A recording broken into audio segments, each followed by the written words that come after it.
Hello साथियों, कैसे हैं। सुयान एकेडमी में एक बार फिर से आपका हार्दिक स्वागत है। और फर्स्ट ग्रेड की जो ये वीडियो लेक्चर सीरीज है, इसके अंदर हम मैकेनिक्स का जो चैप्टर है आपका निर्देश तंत्र वाला, यानी कि फ्रेम ऑफ रेफरेंस वाला, उस चैप्टर को हम अभी कवर कर रहे हैं, जो कि आपके मेनली बीएससी का पार्ट है, यानी कि जो आपकी यूजी है उसका वो पार्ट रहेगा। तो उसके अंदर हमने पिछले लेक्चर तक, यानी कि एक ही लेक्चर किया जिसमें हमने गैलियन ट्रांसफॉर्मेशन के बारे में देखा था। देन उसके बाद में inertial non inertial frame of reference क्या होते हैं वो देखा था, ठीक है। और गैलियन के बारे में कुछ सिंपल 5-7 चीजें होती है जो अपने को पता होनी चाहिए, जहाँ से क्वेश्चन बनने के चांसेस रहते हैं, तो वो हमने सारा देख लिया। वो कोई बहुत ज्यादा ऐसे कह सकते कंसेप्चुअल नहीं था, नॉर्मल सा था, जो आपको पहले से पता भी हो सकता है। आज जो है वो सबसे इंपॉर्टेंट टॉपिक, अब इस मैकेनिक्स के अंदर जो पहला चैप्टर है ना, जो पहली यूनिट है जो हम सबसे लास्ट में ले रहे हैं, ठीक है। ये जो यूनिट है ये बड़ी इंपॉर्टेंट इसलिए हो जाती है क्योंकि इसमें स्पेशल थ्योरी ऑफ रिलेटिविटी और प्लस आज जो हम पढ़ने वाले हैं फिक्टिशियस फोर्स, और जो रोटेशन की वजह से जो कोरिलेटिव फोर्स और अपकेंद्रीय बल यानी कि फ्यूगल फोर्स होता है, वो सारी जो चीजें हैं वो हम आज सारी की सारी करने वाले हैं, जिसमें लॉरेंस को भी छोड़ते हैं। इससे पहले पहले की जो चीजें हैं वो आज हम इसमें देखेंगे, ठीक है। तो इसलिए बहुत इंपॉर्टेंट हो जाती है, यहाँ से एक क्वेश्चन आपको 100% मिलता ही मिलता है, ठीक है। चलिए तो आते हैं सबसे पहले आपातीय छद्म बल क्या है। तो जैसे ही हम इस चैप्टर में आते हैं, गैलियन ट्रांसफॉर्मेशन तक आपको क्या है, वो सारे के सारे frame of reference inertial frame of reference होंगे, यानी कि जड़त्व निर्देश तंत्र होंगे। यहाँ जितने भी निर्देश तंत्र होंगे कौन से होंगे, वो होंगे अजड़त्वीय। कौन से होंगे, अजड़त्वीय निर्देश तंत्र, यानी कि non inertial frame of reference है, ठीक है। कौन से है, नॉन इनर्शियल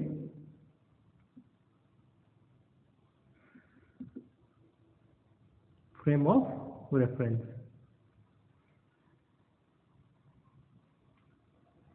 कौन से, non inertial frame of reference. जो भी non inertial frame of reference है वो उसमें क्या होगा, 58 से आभासी बल होगा। क्यों, क्योंकि वहां के न्यूटन की गति के जो आपके सेकंड और फर्स्ट और सेकंड लॉ है वो वहां पे एप्लीकेबल नहीं होते हैं, ठीक है। तो ये होता क्या है उसके बारे में हम जानकारी सबसे पहले लेते हैं। तो होता क्या है कि अगर मान लीजिए कोई भी फ्रेम ऑफ रेफरेंस, कोई भी निर्देश तंत्र अगर त्वरित गति खुद कर रहा है, ठीक है, क्योंकि देखो कांस्टेंट वेलोसिटी से तक मूव करेगा तो क्या होगी, वो होगा अपना जड़त्वीय वाला, ठीक है। और अगर मान लीजिए वो एक्सेलरेटेड मोशन करता है या फिर रोटेशन करता है ना, दोनों ही केस है, रोटेशन या एक्सेलरेटेड मोशन करता है, तो कौन सा होगा, non inertial frame of reference होगा, ठीक है। तो दूसरा क्या है इसका, अगर इसको छद्म बल आभासी बल को डिफाइन करना चाहें, स्यूडो फोर्स या फिक्टिशियस फोर्स को अपेरेंट भी बोल सकते हैं इसको। ये क्या होता है, इसका मतलब है कि जो निर्देश तंत्र है, फ्रेम ऑफ रेफरेंस है, वो अगर एक्सेलरेटेड मोशन करता है तो जो उसके अंदर पार्टिकल्स हैं, जो भी उसके अंदर बॉडी है, वो भी क्या करती है, उसके ऊपर एक एक्स्ट्रा फोर्स, या जिसको कह सकते हैं कि एक फोर्स जो है वो लगता है, प्रतीत होता है, ठीक है।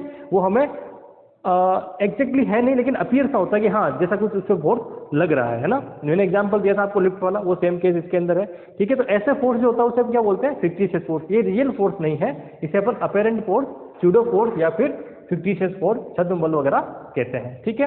तो पहली कंडीशन तो ये हो गई। कब लगेगा ये, कि जब क्या हो, आपका फ्रेम ऑफ रेफरेंस है ना, निर्देश तंत्र जो है, इंग्लिश में लिखता हूं, चलिए, frame of reference, frame of reference जो है वो क्या करे, मोशन करे। कौन सा मोशन हो, एक्सेलरेटेड मोशन।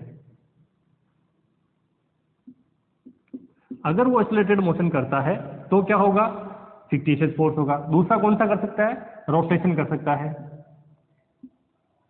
अगर रोटेशनल मोशन है तो भी क्या होगा, रोटेशनल मोशन के केस में भी क्या होगा, फिक्टिशियस फोर्स रहेगा। कौन करेगा, फ्रेम ऑफ रेफरेंस अगर ये करता है तो फिक्टिशियस फोर्स रहेगा। दूसरा जो सबसे इंपॉर्टेंट चीज क्या है, कि ये जो फिक्टिशियस फोर्स होता है ये ऑलवेज, दिमाग में रखना, ऑलवेज किधर लगता है, जिस तरफ आपका फ्रेम ऑफ रेफरेंस मूव करता है या मोशन करता है उसके अपोजिट डायरेक्शन में कौन सा रहेगा, फिक्टिशियस फोर्स, ठीक है। किसमें रहेगा, जो फिक्टिशियस फोर्स जो है हमारा, है ना, फिक्टिशियस फोर्स जो है उसकी डायरेक्शन क्या रहेगी, वो रहेगा opposite to motion of frame of reference, ठीक है। किसके अपोजिट, जो आपका मोशन कर रहा है कौन, फ्रेम ऑफ रेफरेंस, उसके अपोजिट डायरेक्शन में कौन सा रहेगा, फिक्टिशियस फोर्स रहेगा, ठीक है। समझ में आ गया कि निर्देश तंत्र अगर त्वरित गति करता है या रोटेशन करता है तो आपके पास कौन सा रहेगा, फिक्टिशियस फोर्स वहां होगा। दूसरा, फिक्टिशियस फोर्स की जो डायरेक्शन है वो क्या रहेगी, opposite to the motion of frame of reference, यानी कि जो आपका निर्देश तंत्र है उस निर्देश तंत्र के क्या अपोजिट, यानी कि जो जिस तरफ वो मोशन कर रहा है उसके उल्टी डायरेक्शन में क्या रहेगी, फ्रेम ऑफ रेफरेंस की जो है वो क्या रहेगी, डायरेक्शन, सॉरी इसकी फिक्टिशियस फोर्स क्या रहेगी, डायरेक्शन रहेगी। बस ये दो चीज आप दिमाग में रखिए तो आप सारी चीजें कर पाएंगे। ठीक है, तो टोटल मिला के मान लीजिए मेरे पास टोटल जो किसी भी पार्टिकल पे जो फोर्स लग रहा है वो कौन सा है, ये वाला रियल फोर्स। ये क्या है मेरे पास, रियल फोर्स। यानी कि कोई फ्रेम ऑफ रेफरेंस है, उस फ्रेम ऑफ रेफरेंस में क्या हो रहा है, उस फ्रेम ऑफ रेफरेंस के अंदर जो है एक कोई बॉडी है, उस बॉडी पे रियल फोर्स कितना लग रहा है, न्यूटन के लॉ के अकॉर्डिंग कितना लग रहा है, ये लग रहा है। ठीक है, अब मान लीजिए उसके ऊपर जो आपके पास फिक्टिशियस फोर्स है जिसको मैं अपेरेंट कहता हूं, अपेरेंट फोर्स कितना है, ये वाला। ठीक है, इसे क्या कह रहे हैं हम, फिक्टिशियस।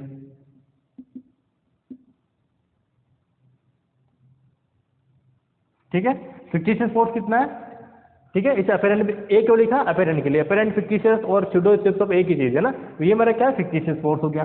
अब यहां से अगर मैं उस बॉडी पे रियल फोर्स निकाल सॉरी नेट फोर्स निकालना चाहता हूं, तो नेट फोर्स मेरे क्या हो जाएगा, net force F equal to होगा F real plus F apparent.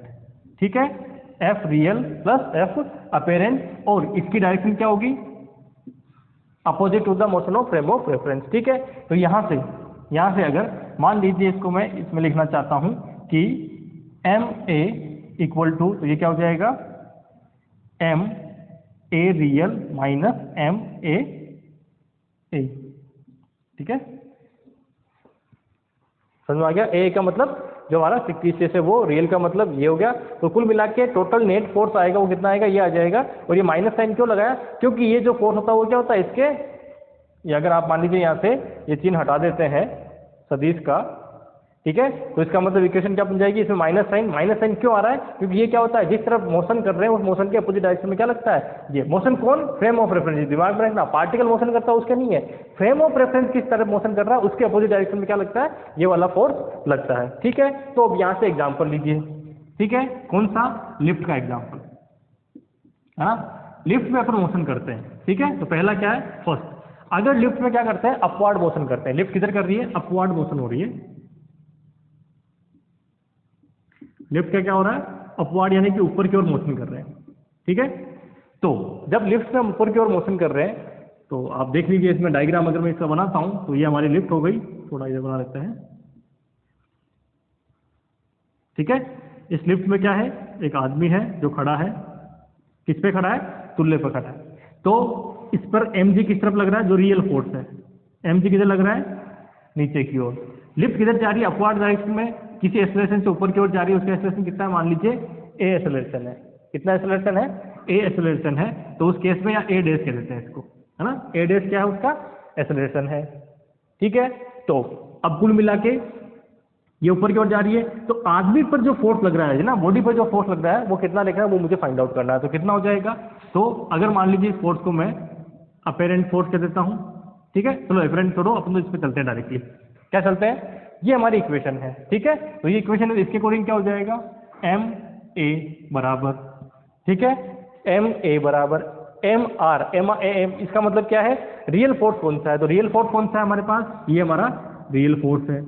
ठीक है, लिफ्ट अगर मान लीजिए स्टेबल है तो इस पे इसका फोर्स कितना आ रहा है, mg रियल आ रहा है, तो ये आ गया हमारे पास mg माइनस, अब लिफ्ट किस डायरेक्शन में ऊपर गति कर रही है, लिफ्ट जा रही है ऊपर की तरफ। तो जब लिफ्ट ऊपर की तरफ जा रही है तो इसका मतलब ये जो फोर्स होगा कौन सा, इस पे लगने वाला फिक्टिशियस, अच्छा सॉरी, लिफ्ट ऊपर की तरफ जा रही है ना, हाँ लिफ्ट ऊपर की तरफ जा रही है, तो इस पे लगने वाला, इसको मैं ए से दे देता हूँ, किसी भी एक्सेलरेशन से ऊपर की ओर जा रही है, तो मान लीजिए कि ये जो नीचे की ओर लगने वाला फोर्स होगा इस पे कितने, ए से जा रही है, तो नीचे की ओर लगने वाला फोर्स पे कितना हो जाएगा, इस पे वो हो जाएगा एम ए डैश। ये कौन सा है, ये एम ए डैश जो होगा वो हो रहा है हमारा फिक्टिशियस फोर्स। इसको ऐसे लिख देता हूँ, चलिए एफ ए दिया ना इसको, हाँ एफ ए से, तो ये हो जाएगा। ठीक है, तो ये हमारा लिफ्ट जा रही है ए डैश त्वरण से ऊपर की ओर, तो इसका मतलब आदमी पे जो लगने वाला फोर्स है वो कितने होगा, डायरेक्शन उसकी नीचे की ओर, और कितना होगा, जिस एक्सेलरेशन से ऊपर की ओर जा रही है उसी एक्सेलरेशन से क्या होगा, वो नीचे की ओर लगता है फोर्स। ये आप दिमाग में रखेंगे कि किधर लगेगा, नीचे की डायरेक्शन। तो इसका मतलब ये दोनों जो है वो क्या हो रहे हैं, टोटल मिला के इस आदमी पे फोर्स देखो कितने लग रहे हैं, दोनों इक्वल। तो इसका मतलब क्या होगा, इसका मतलब ये होगा, ये होगा माइनस एम ए डैश, तो कुल मिला के क्या हुआ, M G plus M A dash. ठीक है, तो एक्सेलरेशन कितना हो गया, g प्लस ए डैश। तो इसका मतलब क्या हुआ, इसका मतलब ये हुआ कि अगर लिफ्ट ऊपर की ओर जाती है तो इसका मतलब है लिफ्ट में खड़े हुए व्यक्ति जो है, कोई भी आदमी है, उसको अपना भार क्या होगा, ज्यादा महसूस होगा, क्या होगा, बढ़ा हुआ महसूस होगा। क्या एक्चुअली में ऐसा हो रहा है, क्या नहीं हो रहा है। लेकिन जब ये एक्सेलरेटेड मोशन हो रहा है किसी भी फ्रेम ऑफ रेफरेंस का, हमारा फ्रेम ऑफ रेफरेंस क्या है, वो लिफ्ट, ठीक है, इसका क्या हो रहा है, एक्सेलरेटेड मोशन हो रहा है। तो इसमें जो पार्टिकल, जो भी वो आपके पास पिंड है ना, बॉडी है, उस बॉडी को क्या लगेगा कि उस पर एक एक्स्ट्रा फोर्स लग रहा है, वो कौन सा, अपेरेंट, ठीक है। और वो क्या होता है, जिस तरफ ये मोशन होता है उसके उल्टी डायरेक्शन में। अब अगर मान लीजिए दूसरा केस लेते हैं, अगर ये डाउनवर्ड आ रही हो, ठीक है, क्या हो रही है, लिफ्ट अगर डाउनवर्ड का मतलब किधर आ रही है, नीचे आ रही है, ठीक है। तो ये हमारी क्या हो गई, लिफ्ट में ये आदमी खड़ा है, ठीक है। लिफ्ट किस, इसका mg इस तरफ, लिफ्ट का एक्सेलरेशन a डैश। अब जिस तरफ लिफ्ट का एक्सेलरेशन है उसके अपोजिट डायरेक्शन में क्या लगेगा, अपोजिट डायरेक्शन में लगेगा हमारा अपेरेंट फोर्स, कौन सा, ये वाला, ठीक है। ये क्या है हमारा रियल फोर्स। तो यहां से अगर मैं अब लिखता हूं ma, तो वो क्या आ जाएगा, mg माइनस ma डैश, क्योंकि दोनों क्या है, एक दूसरे के अपोजिट डायरेक्शन में है, ठीक है। तो नेट कितना हुआ, नेट फोर्स मेरा हो जाएगा mg माइनस ma। तो यहाँ क्या होगा, यहाँ पे तो आपको भारी महसूस होगा और यहाँ क्या होगा, आपको हल्का, कि आपका जो है त्वरण कम हो गया है, ठीक है। त्वरण कम हो गया, इसका मतलब क्या हुआ, इसका मतलब ये हुआ कि अब आप जब नीचे आ रहे हो तो आप अपने आप को क्या करते हो, हल्का महसूस करते हो। तो क्या आप सच में हल्के हो गए हो, क्या नहीं, लेकिन इसके एक्सेलरेटेड मोशन की वजह से क्या हो रहा है, इस तरह का होता है। जैसे झूला में, झूला जब ऊपर जाएगा तो क्या होगा, आप भारी महसूस करोगे। झूला जब नीचे आता है, डाउन डाउन घूमता है, तो नीचे आता है तो आप क्या अपने आप को हल्का महसूस करते हैं। तो ये वाला कौन सा केस है, ये सेकंड वाला केस हो गया, ठीक है। किसकी वजह से होता है ये सब होता है फिक्टिशियस फोर्स, रोटेशन या फिर एक्सेलरेशन मोशन की, एक्सेलरेटेड मोशन की वजह से, ठीक है। यहां से जो है हम क्या निकाल सकते हैं, भारहीनता, ठीक है। भारहीनता यानी वेटलेस है ना, वेटलेसनेस है ना। तो वेटलेसनेस यानी कि भारहीनता है। तो वेटलेसनेस क्या होगी, कि इसका मतलब वेट बराबर कितना हो जाए, टोटल मिला के इसकी मोशन की वजह से 0। तो इसका मतलब क्या है, ए कितना होना चाहिए, 0। जब ए 0 करोगे तो कितना आ गया, 0 बराबर g माइनस ए डैश। तो ए डैश इक्वल टू कितना आ गया, g। तो अगर मान लीजिए ये लिफ्ट है, ये लिफ्ट जी जो एक्सेलरेशन है 9.8 उससे नीचे की ओर मोशन करती है, तो आप अगर किसी तुल्य पे खड़े हो तो इसका मतलब क्या होगा, इसका मतलब तुल्य पे जो वेट आएगा वो कितना आएगा, आपका 0 आएगा। कितना आएगा वेट, 0 आएगा। क्यों आएगा, क्योंकि इस अपेरेंट फोर्स की वजह से क्या होगा, वो अपेरेंट फोर्स आप पे ऊपर की ओर लगेगा और mg नीचे की ओर लग रहा है, दोनों एक दूसरे को सेटिस्फाई करेंगे तो कुल मिला के तुल्य पे जो वेट आएगा कितना आएगा, 0। ये आप मेजर कर सकते हो, ठीक है। तो ये सारा का सारा कौन सा हो गया, फिक्टिशियस फोर्स एक तरह का हमने पढ़ लिया। अब रोटेशन की वजह से पढ़ेंगे, ये कौन सा है, ये तो एक्सेलरेटेड मोशन की वजह से। जब आपका एक्सेलरेटेड मोशन होता है तो आपको कुछ इस तरह की इक्वेशंस आपको वहां पे मिलेगी, ठीक है। आगे समझ में, चलिए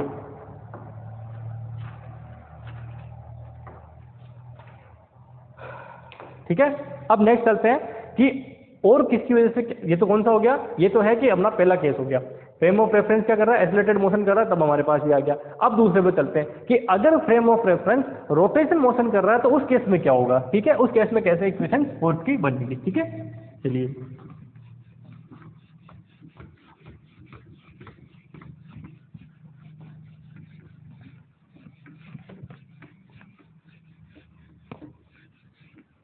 तो सबसे पहले बनाते हैं डायग्राम। अब रोटेशन कैसे, कि आपके पास दो फ्रेम ऑफ रेफरेंस है, ठीक है, वही XYZ और XYZ, दोनों पहले कौन साइड थे। अब एक तो स्टेबल है, दूसरा इसके सापेक्ष क्या कर रहा है, रोटेशन कर रहा है, ठीक है। तब ये रोटेशन हो रहा है तो रोटेशन के केस में कैसा होगा इक्वेशन वो देखते हैं। कल जो हमने ट्रांसफॉर्मेशन देखे थे, कंफ्यूजन मत होना, वो जो ट्रांसफॉर्मेशन हमने देखे थे कल वाले, ठीक है। तो कल वाले ट्रांसफॉर्मेशन में क्या था कि कल वाले ट्रांसफॉर्मेशन में वो एक जगह फिक्स था कि थीटा एंगल पर है तो क्या होगा, ठीक है, वो रोटेशन नहीं कर रहा था। आज क्या कर रहा है, ये कंप्लीटली रोटेट हो रहा है, यानी कि टाइम के साथ में थीटा है वो उसका चेंज हो रहा है, ठीक है। तो ये सपोज कर लीजिए आपका इस तरह से Z dash, Y dash, X dash, ये कोई पार्टिकल है, ठीक है, ये ओ डैश यहीं पे है, ठीक है। ये कोई पार्टिकल है जिसके लिए हम एक इक्वेशन फाइंड आउट कर रहे हैं, ठीक है। तो यही क्या हो जाएगी इसके लिए, आर भी यही हो जाएगी और आर डैश भी क्या हो जाएगी, यही हो जाएगी, ठीक है। ये पॉइंट क्या है पी, इसके कोऑर्डिनेट क्या हो गए, एक्स वाई जेड, और दूसरा हो गया एक्स डैश, वाई डैश और जेड डैश, ठीक है। ये इसके क्या हो गए, कोऑर्डिनेट हो गए।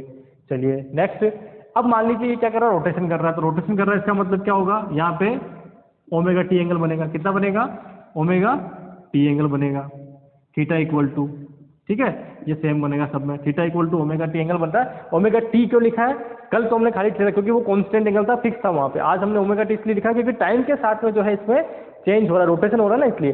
अब इस रोटेशन होने की वजह से, रोटेशन होने की वजह से इसमें क्या रिलेशन रहेंगे आपस के अंदर, डिस्प्लेसमेंट वेक्टर में, वेलोसिटी में और एक्सेलरेशन में, उसकी हम बात करेंगे, ठीक है। चलिए तो सबसे पहले हम देख लेते हैं कि अच्छा फ्रेम दे देते हैं, ये हमारी एस फ्रेम है और ये कौन सी है, एस डेस फ्रेम है, ठीक है। तो मैं टॉपिक डाल देता हूँ यहाँ पे, हमारा टॉपिक है घूर्णी निर्देश तंत्र ना, क्या है, घूर्णी निर्देश तंत्र। तो रोटेटिंग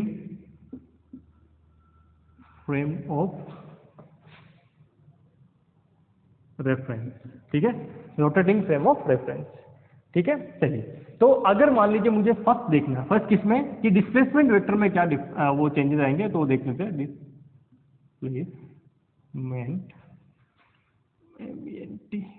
वेक्टर, ठीक है।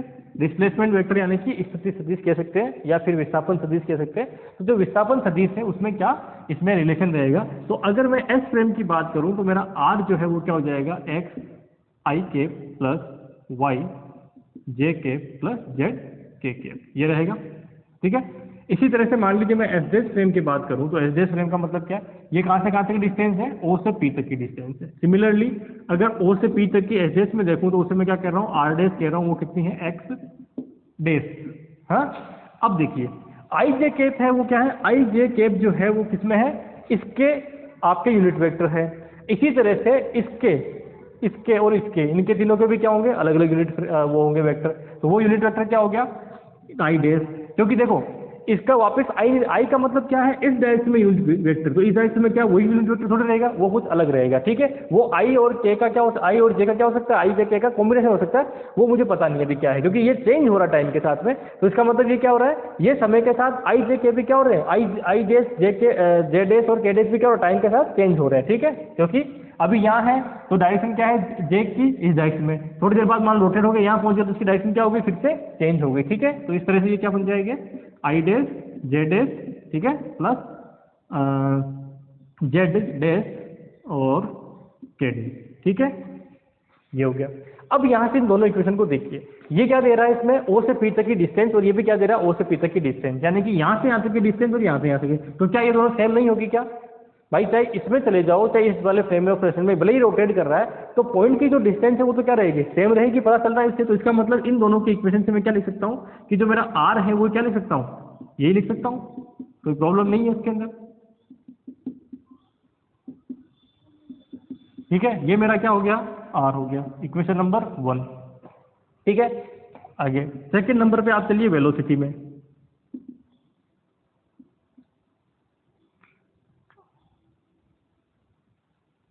वेलोसिटी ट्रांसफॉर्मेशन देखते हैं कि वेलोसिटी में क्या ट्रांसफॉर्मेशन रहता है, ठीक है।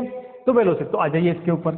अब मैं क्या करता हूं कि इस जो इक्वेशन नंबर 1 है इसका मैं डिफरेंशिएशन कर देता हूं, किसके रेस्पेक्ट में, इक्वेशन नंबर 1 का टी के रेस्पेक्ट में क्या करते हैं, डिफरेंशिएशन करते हैं, ठीक है। तो ये डी अपॉन डी टी किसका है, डी अपॉन डी टी है इस वाली जो हमारी एस फ्रेम है इसका एक क्या है, ऑपरेटर, संकारक है ये, ठीक है, समझ में आ गया। तो इसको जब मैं आप डिफरेंशिएशन करेंगे तो क्या होगा, एक बार दोनों है ना, तो एक बार इसका डिफरेंशिएशन हो जाएगा तो क्या बन जाएगा मेरे पास, ये बन जाएगा आई डेस के D X upon D T plus J dash D Y upon D T plus K dash D Z upon D T, ठीक है, ये बन गया।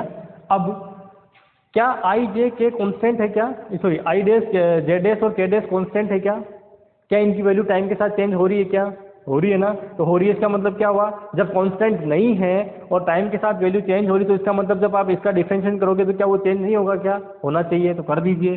तो एक इक्वेशन तो कौन सी बन गई ये, प्लस में दूसरी इक्वेशन क्या बनेगी इसके साथ वाली, और वो क्या बनेगी कि एक्स डेस, ठीक है, plus Y dash D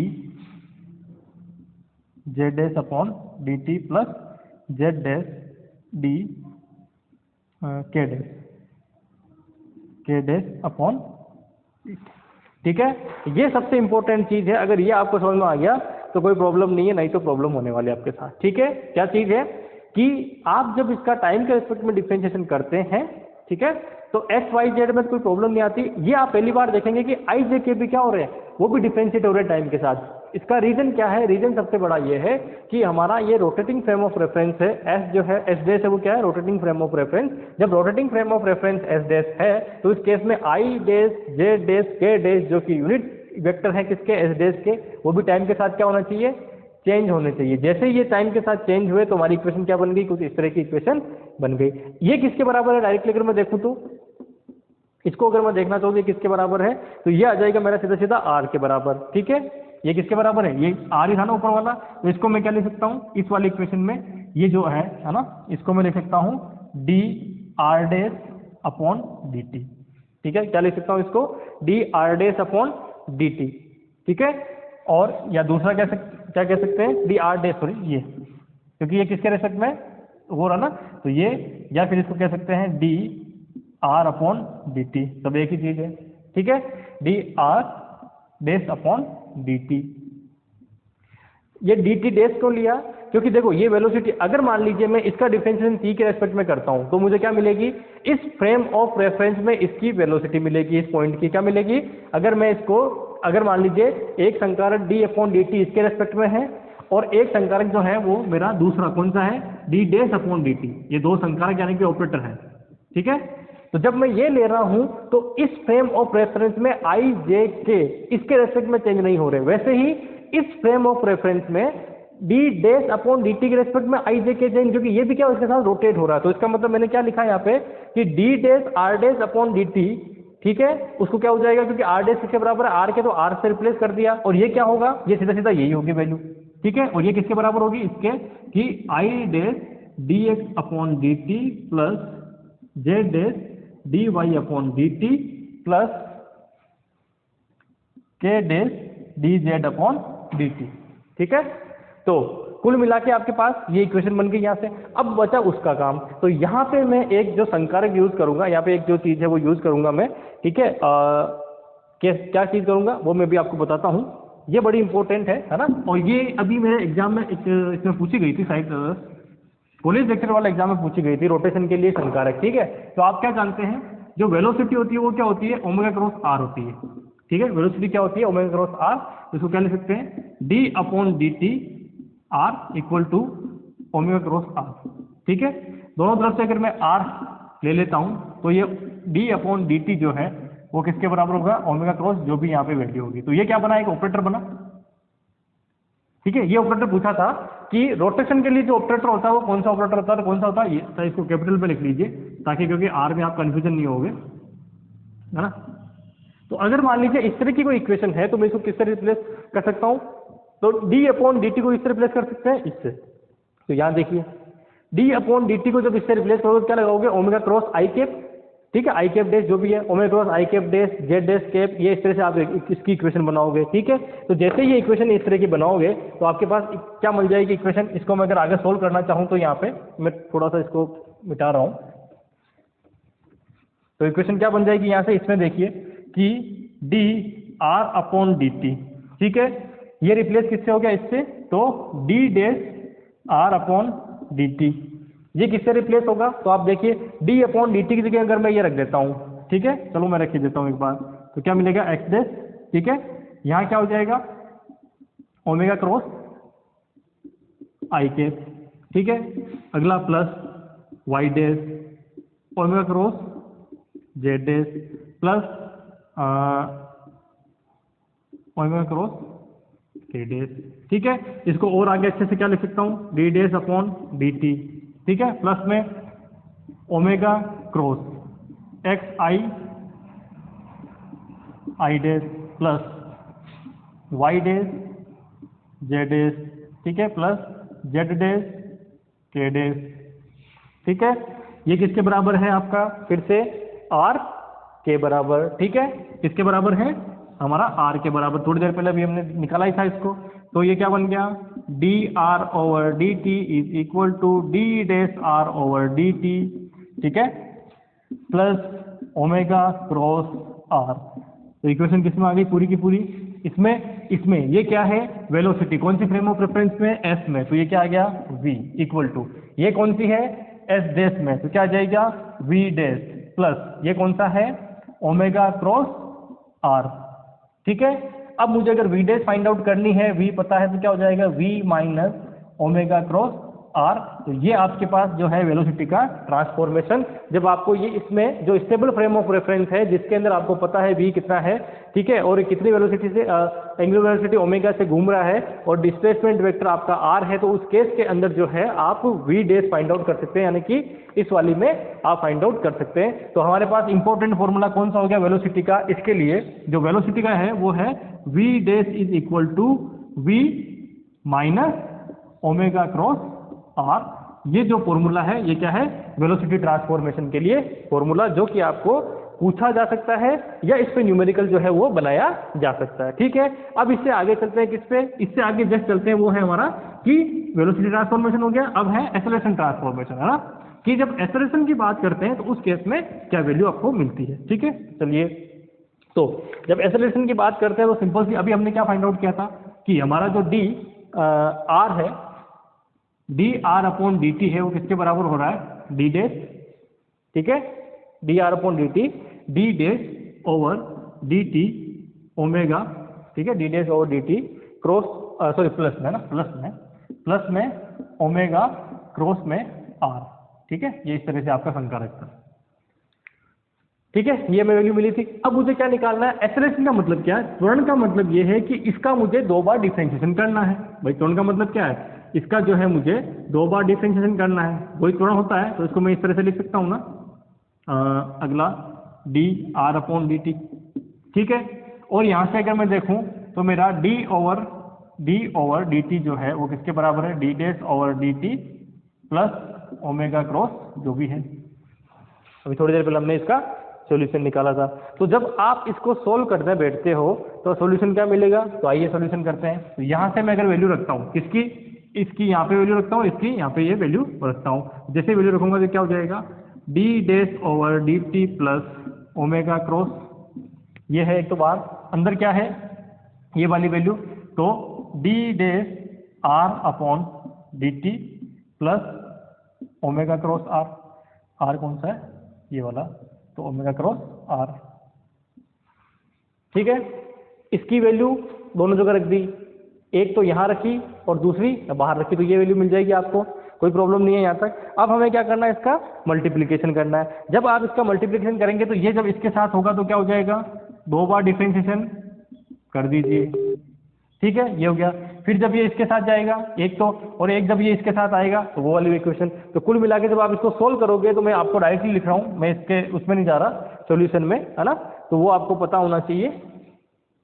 2 omega cross d dash r, है ना, 2 ओमेगा d डैश r/dt, एक तो ये इक्वेशन मिल जाएगी, और दूसरी जो इक्वेशन मिलेगी वो प्लस में मिलेगी ओमेगा क्रॉस r, ठीक है। ये आपको वैल्यू मिलेगी क्योंकि ये ओमेगा इसके साथ जाएगा, ये ओमेगा इसके साथ जाएगा, ये वाली इक्वेशन इसके साथ आएगी, तो कुल मिला के आपको 2 बार तो ये मिल जाएगी, एक बार जो है इसके साथ ये वाली इक्वेशन मिलेगी, ठीक है। सॉल्यूशन करके देख लेना, मल्टीप्लिकेशन आराम से आपको सारी चीजें मिल जाएंगी, तो ये आपके पास सॉल्यूशन मिलेगा, ठीक है। अब यहाँ से देखिए, तो इसको सॉल्यूशन में कहता हूँ कि ये एक्सेलरेशन है कौन सा? एस में, ये एक्सेलरेशन किस में है?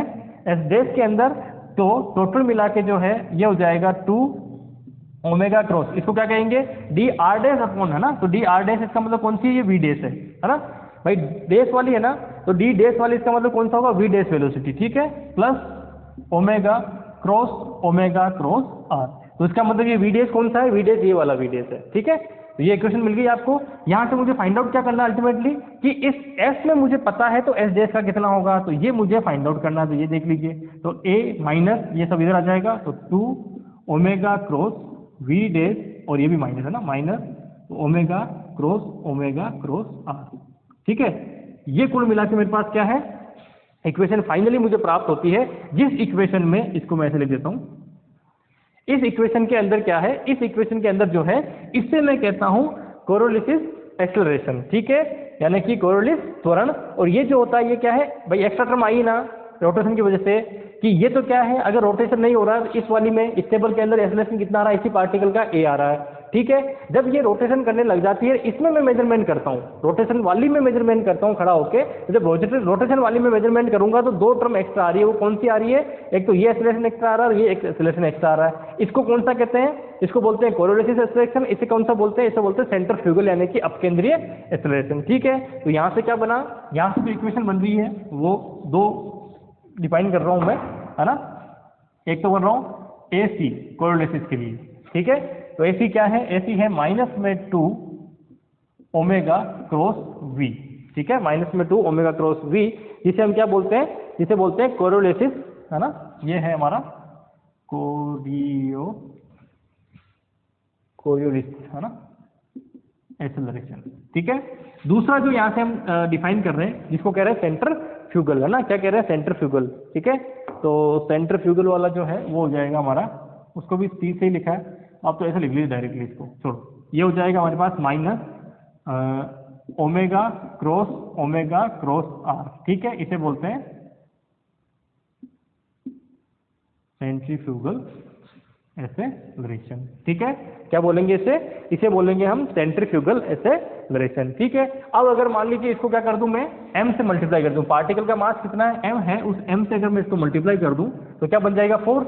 तो अगर मान लीजिए मुझे क्या निकालना है, कोरियोलिस फोर्स निकालना है, फोर्स किसी भी पार्टिकल का, ठीक है, तो वो कितना हो जाएगा, वो इक्वल हो जाएगा -2m omega cross we dash. अच्छा ये वी डैश है, ध्यान रखना ना, यहाँ वी डैश लिखा है, वी डैश, ये क्या है, वी डैश है, वी नहीं है। वी लिखेंगे इसका मतलब क्या है, स्टेबल के अंदर वी डैश लिखेंगे इसका मतलब क्या है, जो रोटेशन वाली है उसके अंदर वेलोसिटी कितनी है, ठीक है। और वो हमेशा दिमाग में ये वाली रखनी है हमें, ठीक है। तो यहाँ से क्या मिल गया हमें, ये वाली इक्वेशन मिल गई। इसी तरह से मान लीजिए आपको पूछ लेते हैं कि सेंट्रीफ्यूगल फोर्स जो है वो कितना होगा, तो सेंट्रीफ्यूगल फोर्स कितना हो जाएगा मेरे पास, ये माइनस का ओमेगा क्रॉस आर, ये क्या है, सेंट्रीफ्यूगल फोर्स, ठीक है। अच्छा फोर्स है तो इसको क्या करिए, m से मल्टीप्लाई कर दीजिए, सॉरी क्या कर दीजिए, m से मल्टीप्लाई, ठीक है। एक्सेलरेशन ये हो गया और फोर्स ये हो गया, टोटल मिला के इसको m से मल्टीप्लाई कर देंगे इक्वेशन को, तो क्या हो जाएगा, ये रिजल्टेंट फोर्स आ जाएगा। मान लीजिए इसको m से मल्टीप्लाई कर देते हैं तो ये क्या है, फोर्स, ये कौन सा है,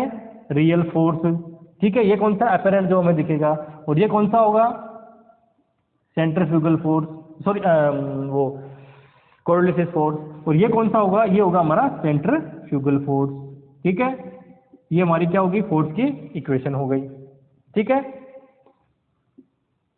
तो यहां से अब आपको न्यूमेरिकल क्वेश्चन खूब सारे बनते हैं, ठीक है। मैं न्यूमेरिकल भी कराऊंगा इस पे, और इसके आगे जब हम अर्थ की बात करेंगे तो अर्थ के रेस्पेक्ट में कैसे कोई चीज जो है, क्योंकि अर्थ क्या करती है, रोटेशन करती है, उसके रोटेशन को अभी तक हमने क्या माना था कि अर्थ के रोटेशन को जो है हमने नगण्य माना था। अब मान लीजिए अगर अर्थ के रोटेशन को नगण्य नहीं माने, क्योंकि मैंने आपको कल भी कहा था कि अर्थ के लिए ओमेगा की जो वैल्यू होती है वो कितनी होती है, वो करीब करीब 10⁻⁵ में होती है ना, -5 में ना, तो -5 में वैल्यू बहुत कम होती है। लेकिन फिर भी मान लीजिए उसका कुछ ना कुछ इफेक्ट मानते हैं, बहुत कम सा इफेक्ट, तो वो क्या इफेक्ट आएगा उसकी हम बात करेंगे, ठीक है।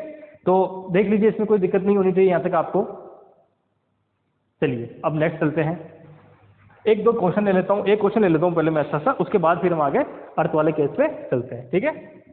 आगे समझ में बहुत सिंपल सा है कि जब घूर्णी हो तब किस तरह से इक्वेशन ऑफ मोशन बनती है ना, इसकी फिक्टिशियस वाले की, ठीक है। और जब आपके पास मान लीजिए कि एक्सेलरेटेड मोशन कर रहे हैं तब कैसा बनता है, उन दोनों केस की हमने बात कर ली है, ठीक है।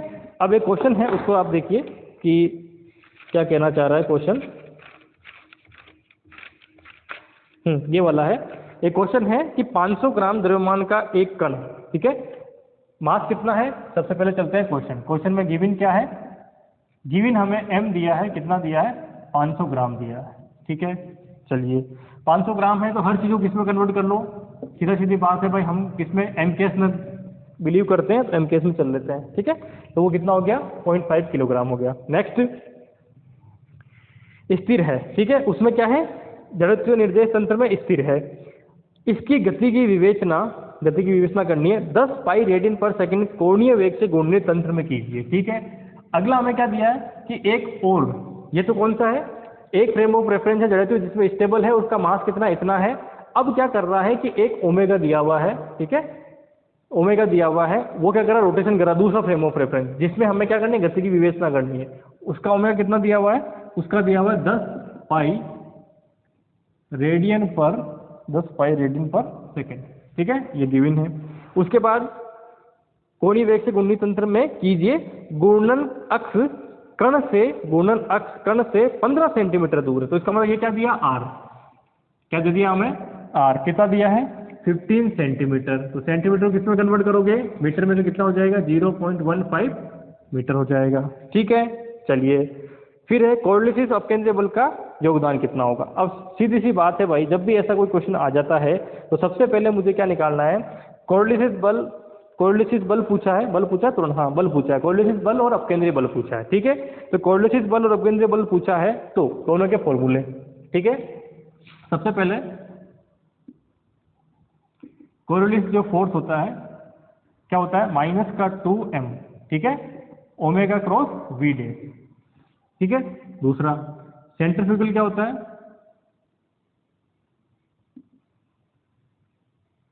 सेंट्रीफ्यूगल फोर्स अभी थोड़ी देर पहले माइनस m है ना, m भूल जाते हैं बार बार, तो m ओमेगा क्रॉस r, ठीक है, ये है। अब मुझे बताओ, जब ये दोनों फोर्स इसके अंदर पूछे गए हैं तो क्या हमारे पास दोनों फोर्स नहीं है क्या, उस बोर्ड में क्या आ रहा है, ओमेगा आ रहा है, ओमेगा गिवन है, m आ रहा है, m गिवन है, ठीक है, r गिवन है, v डैश गिवन नहीं है, क्या गिवन नहीं है, v डैश जो है वो हमें गिवन नहीं है, तो v डैश मुझे फाइंड आउट करना है। तो v डैश फाइंड आउट करना है तो क्या करूंगा, फॉर्मूला क्या होता है v डैश का, कि v डैश इक्वल टू होता है v minus omega cross r, ये होता है, ठीक है। चलिए तो अब नेक्स्ट इस केस में देखिए, v दिया हुआ है, क्या दिया हुआ है, क्या v क्वेश्चन में दिया हुआ था, क्वेश्चन में क्या कहा गया था कि एक जड़त्व निर्देश तंत्र में स्थिर निर्देश है ना, स्थिर में है ना, पार्टिकल क्या है उसमें, स्थिर है। भाई पार्टिकल का मतलब, v का मतलब क्या होता है, जो आपका पार्टिकल है उस पार्टिकल का एस फ्रेम ऑफ रेफरेंस में वेलोसिटी कितनी है, ठीक है। तो क्या कह रहे थे, स्टार्टिंग में लाइन लिखी हुई है कि 500 ग्राम द्रव्यमान का एक कण जड़त्वीय निर्देश तंत्र में स्थिर है, तो इसका मतलब v कितना हुआ, इसमें वे भी दिया हुआ है कि v कितना हुआ, 0, तो इसका मतलब हमारा v डैश कितना हो गया, v डैश हो गया माइनस में ओमेगा क्रॉस r हो गया, ठीक है, कितना हो गया, माइनस में ओमेगा क्रॉस r हो गया, ठीक है। चलिए नेक्स्ट आ जाइए फिर आगे।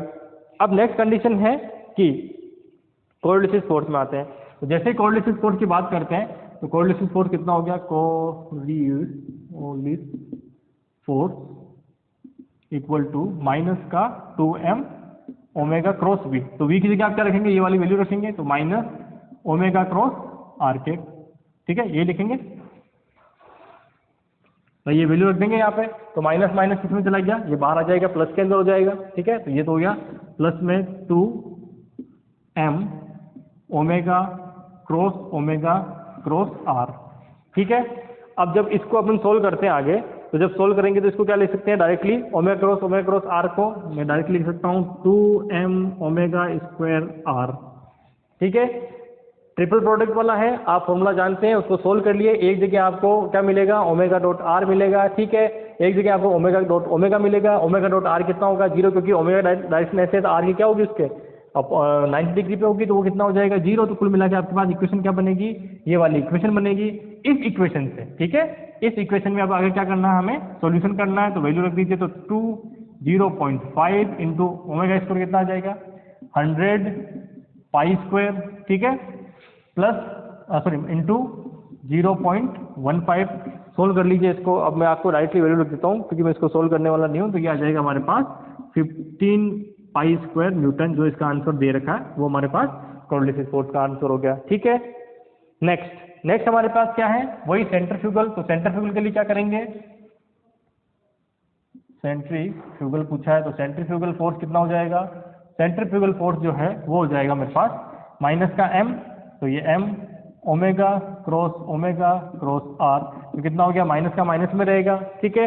इसको आगे सोल्व करोगे तो कुल मिला के ये वैल्यू कितनी बन जाएगी, ये हो जाएगी m, इसको लिखेंगे ओमेगा क्रॉस r, सॉल्यूशन करने पे m की वैल्यू है 0.5, ओमेगा स्क्वायर की वैल्यू हो जाएगी 100 पाई स्क्वायर इंटू 0.15। इसको जब सोल्व करोगे तो क्योंकि ये 2 से मल्टीप्लाई था, इसका आधा, तो आधा मतलब 7.5 pi square with minus sine, ठीक है। तो ये क्या न्यूटन में, तो ये क्या होगी, इनकी वैल्यू हो जाएंगी। ठीक है, आगे से न्यूमेरिकल बड़ा इजी होगा, बस न्यूमेरिकल में से आपको इन्फॉर्मेशन निकालनी होगी, जैसे कि ये सारी इन्फॉर्मेशन है। ठीक है, वी डैश गिवन नहीं है तो वी डैश निकालना, यही क्वेश्चन और थोड़ा सा इसको एक स्टेप आगे बढ़ाने के लिए कहा जा सकता था कि इसमें वी की आपको वैल्यू दे देते कि पार्टिकल जो है वो एक्स डायरेक्शन में, कुछ भी कह सकते हैं ना कि पार्टिकल जो है वो एक्स डायरेक्शन के अंदर क्या कर रहा है, रोटेशन कर रहा है, सॉरी एक्स डायरेक्शन के अंदर मूव कर रहा है। उसकी वेलोसिटी जो है वो जो कुछ भी 30 मीटर पर सेकंड वगैरह जो भी आपको देनी है वो वेलोसिटी आपको दे सकते हैं। अगर वैल्यू दे देते हैं तो आपको वो वैल्यू रख के यहाँ पे वी डैश फाइंड आउट करना है, और वी डैश फाइंड आउट करके फिर आगे की जो है वो प्रोसेस में जो भी सॉल्यूशन है वो सॉल्यूशन करने होते हैं। ठीक है, तो ये हमारा था, अभी तक हमने जो फिक्टिशियस फोर्स पढ़े उस फिक्टिशियस फोर्स के लिए जो हमारी इक्वेशन, ठीक है, उस इक्वेशन के अंदर एक्सेलरेशन क्या होगा, उसमें वेलोसिटी क्या होगी। ठीक है, ये सारी चीजें हमने कर ली है।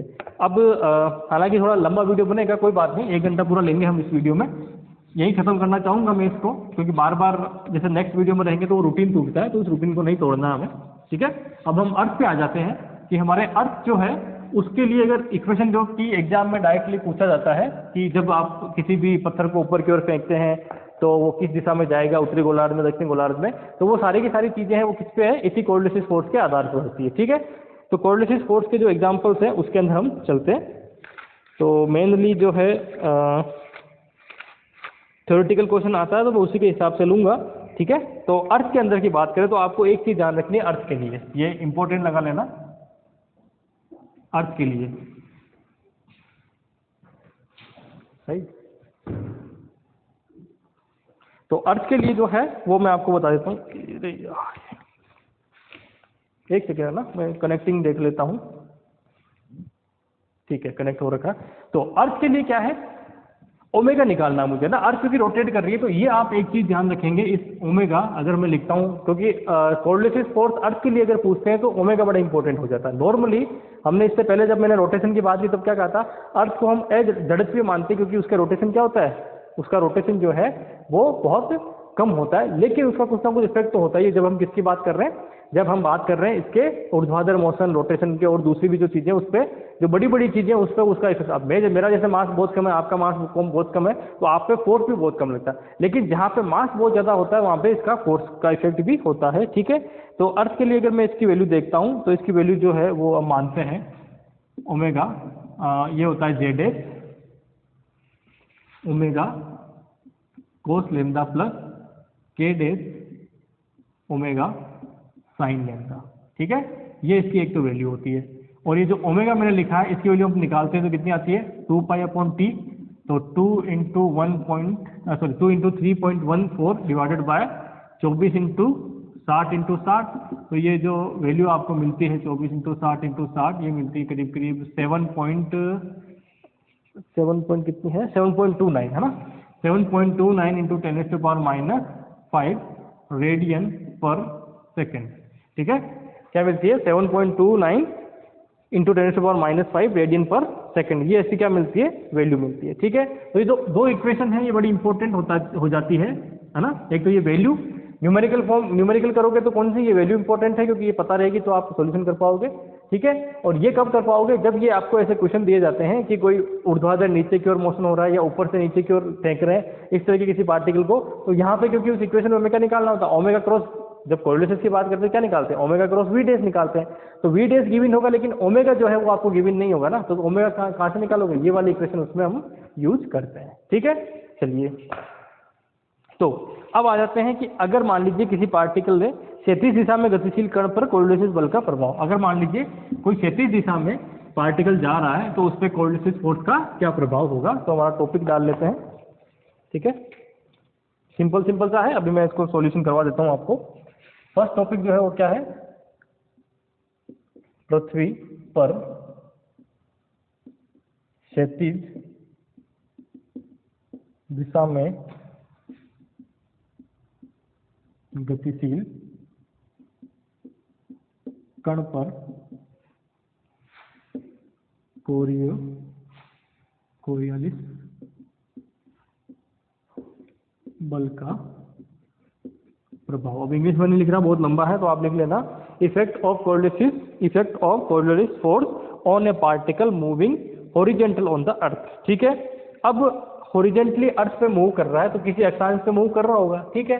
तो हॉरिजेंटली मूव कर रहा है इसका मतलब क्या है, उसकी हमने क्या दे दी है, वी डेज गिवन है, और वी डेज कितनी है, मान लीजिए जेड एक्सिस के अलोंग क्या हो रहा है, रोटेशन हो रहा है। पृथ्वी का रोटेशन किससे मान रहे हैं, जेड एक्सिस में। तो हॉरिजेंटल इसका मतलब एक्स और वाई प्लेन में मोशन होगा। तो एक्स और वाई प्लेन में मोशन होगा तो क्या हो जाएगा सिंपली कि एक्स इसका कोई कंपोनेंट होगा, ठीक है, आई कैप प्लस दूसरा कौन सा होगा, वाई डेज और के कैप, इसका सॉरी वाई है ना, तो जे। अर्थ क्या कर रही है, अर्थ जो है हमारी पृथ्वी वो जो रोटेशन कर रही है, रोटेशन कैसे कर रही है, वो रोटेशन जो, अच्छा जेड डैश डैश होगा ना, दोनों डैश वाले ले रहे, तो रोटेशन कैसा है, ये मान लीजिए अर्थ है, तो अर्थ का ये एक्सिस मतलब इस तरह से एक्सिस होंगे, एक ये और एक ये एक्सिस, ये वाई और ये एक्स है, और ये इसके अपोजिट जो ये मान लिया हमने वो कौन सा है, जेड एक्सिस है, और यहाँ जो है वो इस तरह से रोटेशन ओमेगा हो रहा है उसका, ठीक है। तो जब आप कह रहे हैं कि क्षैतिज में गति कर रहा है, क्षैतिज में कर रहा है, इसका मतलब जेड एक्सिस में कोई रोटेशन नहीं होगा, सॉरी कोई मोशन नहीं होगा पार्टिकल का। तो इक्वेशन क्या बनेगी, इक्वेशन वेलोसिटी की हमारी कुछ इस तरह से बन जाएगी, जिसके जो भी कंपोनेंट होंगे एक्स वाई कंपोनेंट, ठीक है, वो कंपोनेंट हो जाएंगे। यहाँ पे जो मेरे पास ओमेगा है, अभी थोड़ी देर पहले मैंने फाइंड आउट किया था, वो कितना आया था, ओमेगा लिखा था ना अपन थोड़ी देर पहले, तो वो लिखा था हमने ओमेगा, नहीं सॉरी ओमेगा कोस लैम्डा, ये लिखा था जे के माइनस के साथ, और इसमें लिखा था, सॉरी प्लस में लिखा था, माइनस के प्लस में, और ये लिखा था ओमेगा साइन लैम्डा और के डे, है ना, ये हमने इसमें दोनों वैल्यू रखी थी, ठीक है। अब यहाँ से मुझे क्या निकालना है, इसका कोरियोलिस बल निकालना है। जब कोरियोलिस बल निकालना है तो कोरियोलिस बल क्या होता है, माइनस का 2m, ठीक है, माइनस का 2m, यहाँ क्या था, ओमेगा क्रॉस v। तो अब यहाँ से जो है हमारी इक्वेशन ये बन रही है, इसका हमें सॉल्यूशन करना है। सॉल्यूशन बड़ा सिंपल सा है, जब इस तरह की इक्वेशन बनती है तो किससे करते हैं, मैट्रिक्स फॉर्म में, ठीक है। तो मैट्रिक्स फॉर्म में करेंगे तो अगला क्या बन जाएगा, माइनस का 2m आई डैश केप और जे डैश केप और के डैश केप। पहले रखेंगे किसकी, ओमेगा की वैल्यू, तो क्या आ जाएगी, ओमेगा कोस लैम्डा, और सॉरी आई में नहीं है ना, आई में कितना है 0, ठीक है, जे में कितना है ओमेगा कोस लैम्डा, और इसमें है ओमेगा साइन लैम्डा, ठीक है, ये वाली इसकी वैल्यू हो गई, ठीक है। चलिए नेक्स्ट जो आपको वैल्यू मिलेगी वो किसकी, वी डैश की। वी डैश कहाँ है, ये वाला, एक्स में कितना है और वाई में कितना है, वाई डैश, और ये कितना है 0, ठीक है। तो कोरियोलिस फोर्स क्या हो जाएगा, इसको एफ सी कह देता हूँ, चलिए फिक्टिशियस फोर्स कितना हो जाएगा, माइनस का 2m, ठीक है, ब्रैकेट, सबसे पहले आई कंपोनेंट, तो आई कंपोनेंट यहाँ से ये 0, यहाँ से क्या मिलेगा माइनस के अंदर, तो माइनस आई कैप, और यहाँ से v, है ना, ओमेगा साइन लैम्डा। फिर आ जाइए दूसरे में, जे में क्या मिलेगी वैल्यू, तो जे में ये वाली, तो ये और ये मल्टीप्लाई होंगे, तो क्या आएगा, जे की जगह माइनस का जे में हम क्या लेते हैं, माइनस की वैल्यू, ठीक है। तो माइनस की वैल्यू लेते हैं, तो ये कितना आ गया 0, तो ये फिर माइनस माइनस किस में हो गया, प्लस में, तो इधर अंदर चले, अंदर कर लेते हैं माइनस में, ये बनेगा V Y dash V X, है ना, V X dash omega cos lambda, cos क्यों, साइन बनेगा ना, साइन लैम्डा, है ना, साइन लैम्डा, क्योंकि ये किसके साथ मल्टीप्लाई होगा, साइन के साथ, इधर जाएगा ये चीज़। अब के में देखिए, तो के में देखेंगे तो क्या होगा, के में अगर मैं देखता हूँ तो ये कितना हो गया 0, और ये जो वैल्यू मिलेगी वो कितनी, क्योंकि के इसमें कहाँ गया,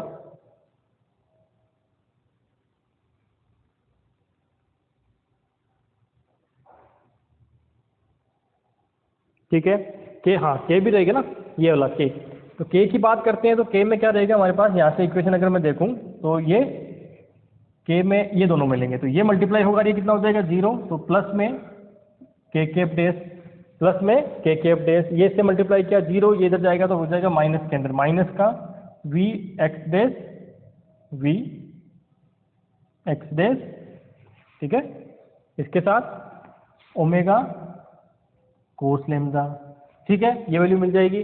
तो कुल मिला के इक्वेशन क्या बन गई, माइनस का 2m, माइनस को अंदर ले जाइए तो किसमें हो गया, प्लस में, आई इधर हो गया तो ये हो जाएगा V Y omega sine lambda, किसके साथ, आई डैश के।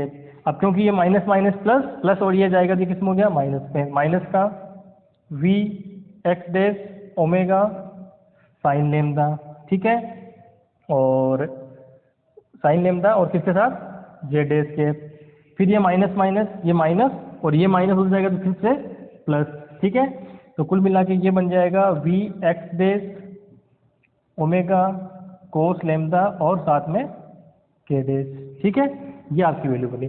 अब ये तो क्या बना मेरा, ये तो बना फिक्टिशियस फोर्स कंप्लीटली, कि इस पार्टिकल पे जो फिक्टिशियस फोर्स लगेगा ये भले ही क्षैतिज में जा रहा हो, ये भले ही प्लेन में जा रहा हो, लेकिन फिक्टिशियस फोर्स के कितने कंपोनेंट, एक आई में भी है, जे में भी है और के में भी। इसका मतलब इस डायरेक्शन में भी क्या लगेगा, फिक्टिशियस, लेकिन उसमें ऊपर की ओर लगेगा तो वो क्या करेगा, उसके मास में उसके वेट में चेंजेस करेगा, ठीक है।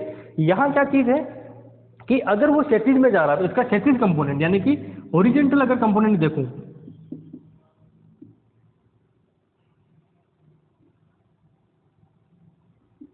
अगर हॉरिजॉन्टल कंपोनेंट देखें तो हॉरिजॉन्टल कंपोनेंट क्या होगा, यानी कि क्षैतिज घटक क्या होगा इस फिक्टिशियस फोर्स का, तो क्षैतिज घटक जो लिखेंगे वो एफ सी एच, अगर मैं लिखता हूं तो एफ सी एच क्या हो जाएगा, सिंपली भाई इसमें के वाली टर्म नहीं होगी तो के वाली टर्म को हटा दीजिए, तो बाकी क्या बचेगा, V dash omega sine lambda I cap minus V X dash omega और साइन लेमदा जे डेस, ठीक है।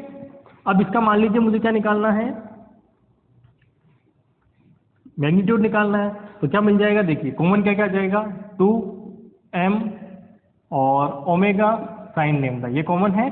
फिर ये बच्चे कौन से, ये दोनों, इनका अगर मैग्नीट्यूड निकालेंगे तो क्या हो जाएगा, वी एक्स डेस स्क्वायर प्लस वी वाई डेस स्क्वायर, तो ये मुझे कुल मिला के क्या मिलेगा, इसका मैग्नीट्यूड मिलेगा, ठीक है। आया समझ में।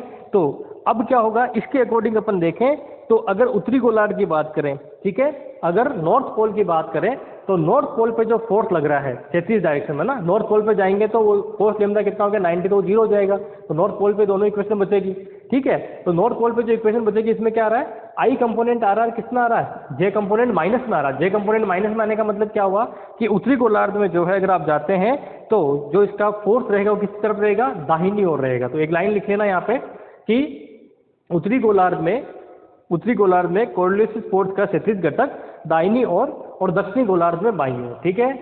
उत्तरी में दाईं ओर, उत्तर का मतलब क्या है, उत्तर को अच्छा चीज मानते हैं, अच्छा मतलब राइट हैंड, तो उत्तर में किधर है, राइट हैंड में जाएगा क्षैतिज घटक, और उसमें किसमें, जो अपना दक्षिणी गोलार्ध है, जब नीचे जाएंगे तो उधर किधर में जाएगा, उधर लेफ्ट हैंड में जाएगा, मतलब दक्षिणी गोलार्ध उल्टा चलेगा, उत्तरी गोलार्ध सीधा चलेगा, ठीक है। सीधा हाथ यानी कि राइट हैंड, उल्टा हाथ यानी कि लेफ्ट हैंड, ठीक है। तो उत्तरी गोलार्ध यानी कि जो हमारा नॉर्थ पोल है, नॉर्थ पोल में राइट हैंड की तरफ जाएगा और साउथ पोल में लेफ्ट हैंड की तरफ जाएगा। ये डायरेक्टली पूछ लेते हैं लाइन, ठीक है, तो लाइन लिख लेना, ठीक है। और जो आपको अगर फॉर्मूला पूछते हैं तो फॉर्मूला कौन सा होगा हमारे पास, ये वाला, और ये आपका सब बहुत सिंपल सा डेरिवेशन है जो आप आराम से कर सकते हैं, ठीक है।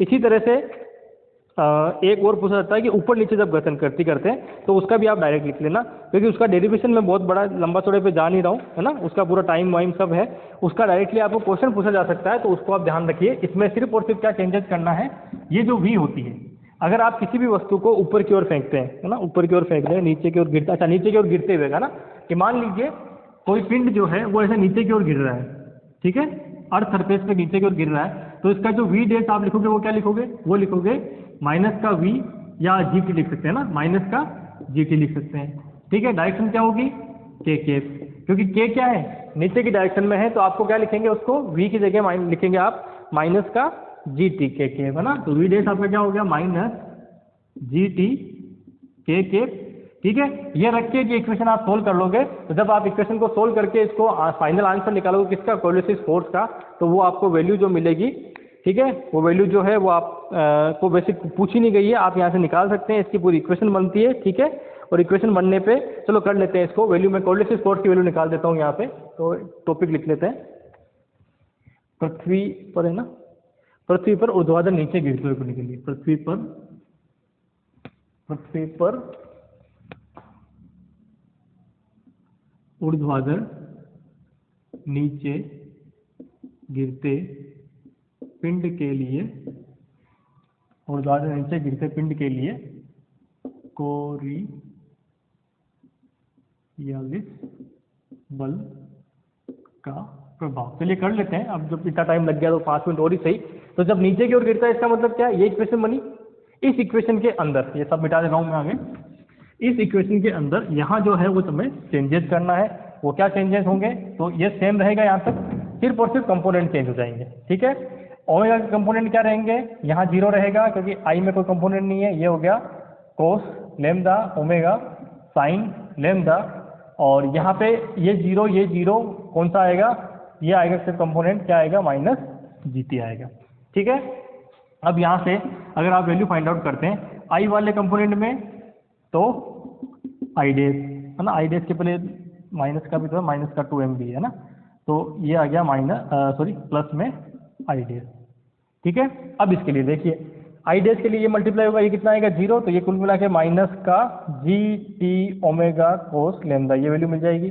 जे में जाएंगे तो ये 0, ये भी 0, के में जाएंगे तो 0, कुल मिला के ये इक्वेशन मिलेगी, ठीक है। तो क्या मिल जाएगा? माइनस माइनस प्लस, तो 2m G T omega cos lambda, और कुल मिला के लास्ट में क्या मिल रहा?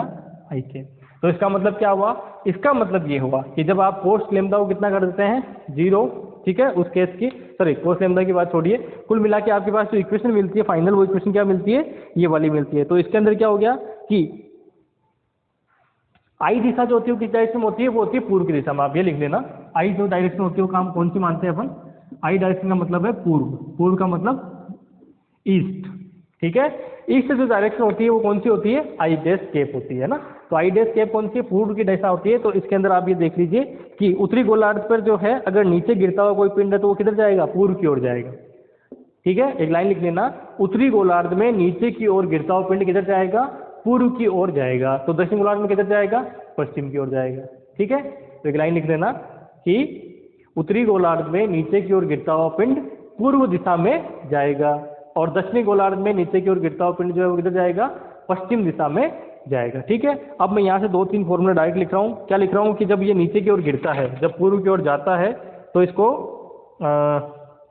डिस्प्लेसमेंट कितना आएगा वो मैं डायरेक्टली फाइंड आउट नहीं करूँगा, क्योंकि ये फॉर्मूला आप या तो याद रख लेना, क्योंकि नहीं तो आपको एग्जाम में ये निकालने को बैठोगे तो करीब करीब 15-20 मिनट इसी में लग जाएंगे, और इतना टाइम हमें किसी को देना नहीं है। तो आप फॉर्मूले याद हो तो कर लेना, वरना अभी तक पूछा तो नहीं गया है, ठीक है। तो एक्स डैश यानी कि डिस्प्लेसमेंट कितना होता है? जब ये ऊपर नीचे गिर रहा है ना, तो क्या होगा? ये थोड़ा पूर्व की ओर गिरेगा, किधर जाएगा? पूर्व दिशा में। तो यहाँ जो ये मिल रहा है आपको एक्स डैश, ये एक्स डैश कितना होगा? ये हो जाएगा 2/3 H omega cos lambda 2h/g, ठीक है। ये सिंपल फॉर्मूले जो हमने पढ़े ना काइनेमेटिक्स के फॉर्मूले यूज करके ये सब निकाला गया, ठीक है। काइनेमेटिक्स के फॉर्मूले को यूज करके ये फाइनल वैल्यू जो है वो फाइंड आउट की गई है, ठीक है। तो ये जो है पूर्व दिशा में जाएगा, यही के जो है इसी के साथ में है अपना कोरोलिसिस कोर्स है, उसको मैं कंप्लीट करता हूँ। तो इसके अंदर हमने जो भी रोटेशन वाला जो केस है, जिसमें जड़त्व अजड़त्व के बारे में हमने पढ़ा। पहले जड़त्व निर्देश तंत्र लिया जिसमें गैलियन रूपांतरण किए, फिर हमने अजड़त्व निर्देश तंत्र लिए जिसमें एक्सेलरेटेड वाला लिया है, दूसरा में रोटेशन वाला लिया है, वो दोनों कंप्लीट किए। और उसके अंदर कोरोलिसिस बल के जो एग्जाम्पल पृथ्वी के लिए हैं वो दोनों एग्जाम्पल ले लिए हैं, दोनों लाइनें लिखा दी है जो आपको एग्जाम में पूछी जाती है। तो कुल मिला के आज का जो वीडियो लेक्चर है ये बहुत इंपॉर्टेंट है, ठीक है। क्यों इंपॉर्टेंट है? क्योंकि इससे आपको क्वेश्चन 100% मिलेंगे, ठीक है। चलिए, और इतना सिंपल भी नहीं है कि आप इसको देखो, जब आप इसको लेके बैठते हो वीडियो लेक्चर देखोगे और इसको समझ लोगे ना, उसके बाद आपके कोई प्रॉब्लम आने वाली नहीं है। मेनली वी और वी डेस, इससे पहले न्यूमेरिकल क्वेश्चन अपन करते हैं जिनको अक्सर छोड़ के आते हो आप, तो ये कन्फ्यूजन रहता है कि वी डेस क्या है, वी डेस कितना ले। फॉर्मूला सबको याद है कोरिलेशन फोर्स का, ये वाला कि माइनस का 2m ओमेगा क्रॉस वी डेस, लेकिन वो वी डेस क्या है? वो वी डेस क्या है? वो है v minus omega cross r। और v जो है वो क्वेश्चन में लैंग्वेज की फॉर्म में भी दिया जा सकता है या फिर आपको डायरेक्टली भी दिया जा सकता है, वो आपको वहां से निकालना पड़ेगा, ठीक है। तो थैंक यू वेरी मच।